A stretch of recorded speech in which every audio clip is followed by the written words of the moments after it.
Before removing the IDG, the engine must be shut down for at least 5 minutes to prevent burns, because the oil stays hot for a few minutes.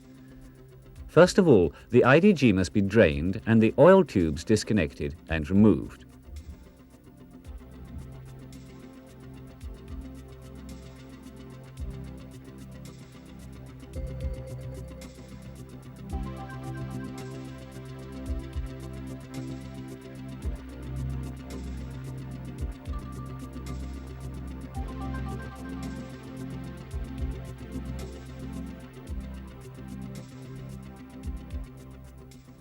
Also, remove the banjo couplings and note their initial position.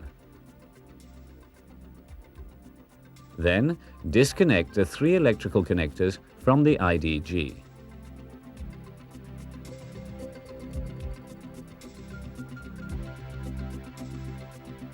Remove the cover plate of the IDG terminal box and disconnect the output cables.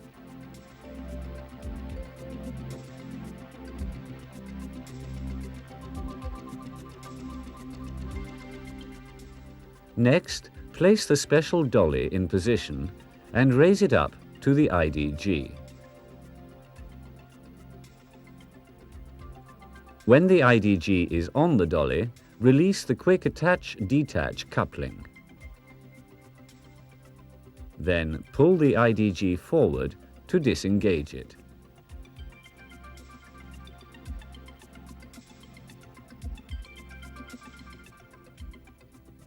Let's now see the IDG installation. Using the dolly, lift the IDG up to its position and align the open marks on the quick attach-detach coupling.